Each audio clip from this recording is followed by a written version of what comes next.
Hello everyone, welcome back to my channel. और आज की वीडियो में हम स्टार्ट करेंगे क्वेश्चन नंबर 91 से। 90 क्वेश्चन मैं कर चुकी हूँ यहाँ से, और आपको सारी प्रीवियस वीडियो मिल जाएंगी। हमने 6 से 7 वीडियो कर चुके हैं। ये सारे वही PYQs हैं जो आपके लास्ट ईयर या फिर 2014 से 24 तक के अभी के जितने भी एग्जाम हुए हैं उन सब में हरियाणा जीके से जो क्वेश्चन पूछे गए हैं।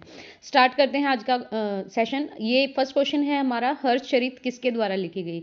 ये क्वेश्चन सभी को याद होगा और ये क्वेश्चन रिपीटेड क्वेश्चन है, हर शिफ्ट किसी ना किसी शिफ्ट में पूछा ही जाता है।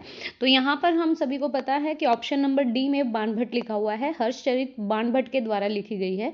बाणभट्ट जो है वो कन्नौज के सम्राट, आपको ये पता होना चाहिए कि हर्षवर्धन ने अपनी राजधानी को स्थानांतरित कर लिया था। थानेसर से उज्जैन चले गए थे। प्रभाकर वर्धन के तीन संतानें थी, जिसमें कि हर्षवर्धन एक था, और ये राजा भी बने, राजा सम्राट बने, और इन्होंने अपनी राजधानी को यूपी के कन्नौज में ट्रांसफर कर लिया।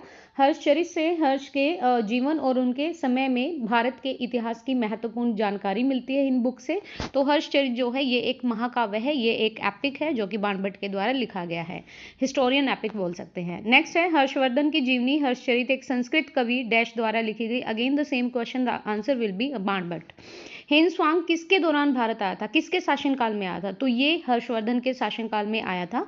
ये एक चीनी यात्री था, और ये हर्षवर्धन का जो शासनकाल रहा था 606 से 647 ईसा तक, उसमें भारत आया था। वह सम्राट हर्षवर्धन की राजधानी कन्नौज, जो कि प्राचीन नाम कान्याकुब्ज था, 636 में यहाँ पे पहुंचा। उसने अपना सारा यात्रा वृत्तांत जो उनकी पुस्तक थी CU की, उसमें लिखा हुआ है।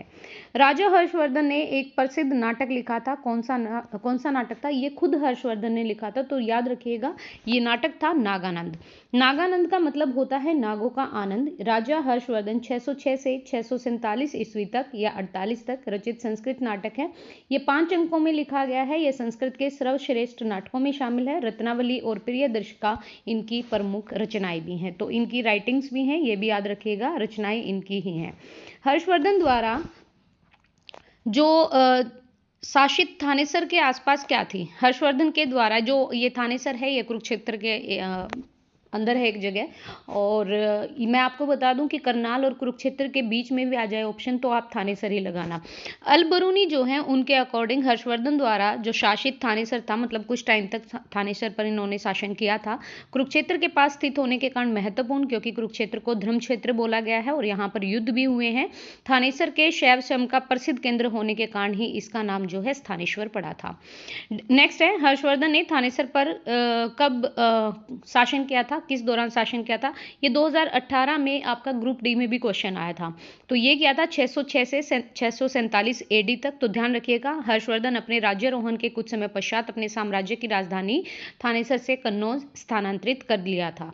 नेक्स्ट है हर्षवर्धन की मृत्यु के बाद डैश राजाओं ने कन्नौज पर शासन किया। किसने किया? तो हर्षवर्धन के बाद आए प्रतिहार। 7th क्लास के अगर आपने हिस्ट्री की बुक पढ़ी है तो उसमें बहुत अच्छे से दिया है राष्ट्रकूट के बारे में, प्रतिहार के बारे में, चोल वंश के बारे में। कन्नौज पर सत्ता काबिज करने के लिए त्रिपक्षीय संघर्ष हुआ, जिसमें प्रतिहार, पाल और राष्ट्रकूटों ने भाग लिया। इस युद्ध में अंततः प्रतिहारों की विजय हुई, और यह संघर्ष 9वीं शताब्दी में उत्तरी भारत पर नियंत्रण स्थापित करने के उद्देश्य से हुआ था। कन्नौज संसाधनों से समृद्ध था, और व्यापारिक जो ट्रेड होता है उस एस्पेक्ट से भी ये एक उपयोगी क्षेत्र रहा था। नेक्स्ट है प्रभाकर वर्धन। वर्धन वंश का पहला राजा डैश का शासक था। कहाँ का? तो प्रभाकर वर्धन ने थानेसर को अपनी राजधानी बनाया था। थानेसर जो कि कुरुक्षेत्र के अंदर है। आपको क्या याद रखना है कि इसे पुष्यभूति वंश के नाम से भी जाना जाता है, वर्धन वंश को। प्रभाकर वर्धन गुप्त साम्राज्य के पतन के समय उत्तरी भारत में थानेसर के राजा थे। 6ठी शताब्दी ईस्वी और 7वीं शताब्दी के मध्य तक वर्धन कह लो या पुष्यभूति वंश कह लो अपने चरम पर था। प्रभाकर वर्धन की मृत्यु हो गई थी 604 में, और उसके बाद इनके जो ज्येष्ठ पुत्र है राज्यवर्धन, और उसके बाद हर्षवर्धन सिंहासनी हुए। मतलब पहले हर्षवर्धन से पहले राज्यवर्धन बैठे थे। नेक्स्ट है राजा हर्षवर्धन ने एक प्रसिद्ध नाटक लिखा था, तो अभी हम पढ़ के आए हैं, नागानंद लिखा था। इनकी 2 और भी रचनाएं हैं, रत्नावली और प्रियदर्शिका। हर्षवर्धन डैश ने लिखी है, तो हर्षवर्धन बाणभट्ट ने लिखी है। अगेन क्वेश्चन आ गया, तो आप जानते ही हैं इसमें 8 खंड हैं। इनको अच्छद्वास बोला जाता है। ये ग्रंथ जो है इसमें हर्षवर्धन के शासनकाल का एक सजीव चित्र प्रस्तुत किया है, और हर्षकालीन भारत की राजनीति और संस्कृति के ऊपर भी हर्षचरित से प्रकाश पड़ता है। नेक्स्ट है राजा पुलकेशिन द्वितीय, जिसने हर्षवर्धन को हराया। ये कहाँ का राजा था? तो ये चालुक्य वंश का राजा था पुलकेशिन सेकंड, जिसे हम बोलते हैं पुलकेशिन द्वितीय। ये चालुक्य राजवंश का पराक्रमी प्रसिद्ध शासक था। इनका शासन काल 609 से 642 ईसा तक था। पुलकेशिन द्वितीय का सबसे महत्वपूर्ण सैनिक संघर्ष उत्तर भारत के सर्वशक्तिमान शासक हर्षवर्धन के विरुद्ध हुआ था। इस युद्ध में हर्षवर्धन को पराजित करके परमेश्वर और दक्षिणा परमेश्वर की उपाधि धारण की थी। किसने? पुलकेशिन सेकंड ने। और इसके बारे में हमें एहोल जो अभिलेख है पुलकेशिन द्वितीय का, और इनके समकालीन कौन से कवि थे? स्वीकृति द्वारा लिखी गई प्रशस्ति से हमें जानकारी मिलती है। तो ध्यान रखिए, इनके समकालीन जो कवि रहे वो स्वीकृति रहे। चीनी यात्री ह्वेनसांग द्वारा लिखी गई पुस्तक में हरियाणा के निम्न किस नगर की गरिमा तथा शक्ति की चर्चा की गई है? तो अगेन द सेम क्वेश्चन, चीनी यात्री था ह्वेनसांग, जो कि हर्षवर्धन के काल में भारत आया था और इन्होंने हर्षवर्धन की जीवनी लिखी है। तो यहाँ पर 7वीं शताब्दी में भारत की यात्रा की और उनके शासन काल में थानेश्वर पहुंचा। उसके साथ साथ थानेश्वर की सामाजिक, राजनीतिक और प्रशासनिक व्यवस्था की भी चर्चा की, और इनकी जो यात्रा वृत्तांत है वो इनकी पुस्तक सीयू की में है। इतिहास में उल्लेख मिलता है कि डैश चीनी विद्वान राजा हर्षवर्धन के शासनकाल में आए थे। तो फाहियान होगा ऑप्शन, ह्वेनसांग होगा ऑप्शन डी। बाणभट्ट डैश के दरबार में कवि थे। तो बाणभट्ट हर्षवर्धन के दरबार में कवि थे और बाणभट्ट ने हर्षचरित की रचना की है। विस्तृत जानकारी के साथ हर्ष की शक्ति और उदय और उनकी प्रमुख घटनाओं का उल्लेख किया है, और उन्होंने कादंबरी नामक एक नाटक भी लिखा है। नेक्स्ट है, राजा हर्षवर्धन ने अपनी राजधानी के रूप में डैश को अपनाया। हालांकि थानेसर स्थापित राजधानी थी, तो अपनी राजधानी के रूप में इन्होंने कन्नौज को अपनाया था। कन्नौज यूपी में एक जगह है, वहां पर इन्होंने अपनी राजधानी को स्थानांतरित कर लिया था। पहले थानेसर को अपनाया था, कुछ टाइम तक वहां रहे और फिर कन्नौज चले गए थे। अगर आपको हिस्ट्री पढ़ी होगी आपने, तो इनकी बहन के जो पति थे उनको मार गिराया था और इनकी बहन को बंदी बना लिया था। तो इन्होंने कन्नौज ही स्थापित कर ली थी अपनी राजधानी।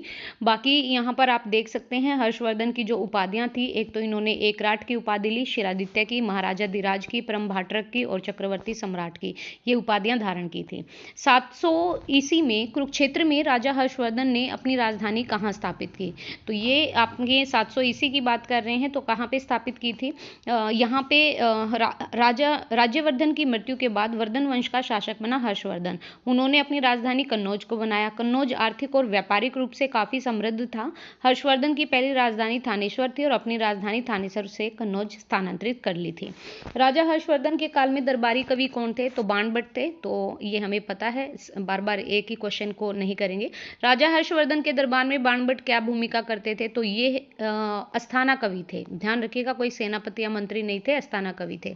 गुर्जर प्रतिहार और तोमर वंश, मिहिर भोज के शासनकाल में कौन सा स्थान उत्तरी भारत का व्यापारिक केंद्र था? देखो, ये आ गया कन्नौज के बारे में। कन्नौज जो है समृद्ध था, पुरातत्व और सांस्कृतिक विरासत वाले भारत के सबसे प्राचीन स्थानों में से एक था। इस स्थान का प्राचीन नाम कान्याकुब्ज या महोदया बोलो, बाद में कान्याकुब्ज का नाम बदलकर कन्नौज कर दिया। इस जिले का वर्तमान नाम कन्नौज है। प्राचीन काल से लेकर महाभारत युद्ध के अंत तक जिले का पारंपरिक इतिहास पुराण और महाभारतों से हमें इसके नाम के बारे में पता चलता है। डैश हरियाणा के रेवाड़ी में जन्म लेने वाले दिल्ली के अंतिम हिंदू शासक, ये आप सभी को पता है, सम्राट हेमचंद्र विक्रमादित्य, जिसे हेमू बोला जाता है। तो ऑप्शन नंबर बी यहाँ पे करेक्ट रहेगा। हेमचंद्र विक्रमादित्य की बात करें तो जन्म हुआ हरियाणा के रेवाड़ी में, दिल्ली के सिंहासन पर बैठे अंतिम हिंदू सम्राट बने, कुल 22 लड़ाइयां लड़ी और जिनको जीता भी।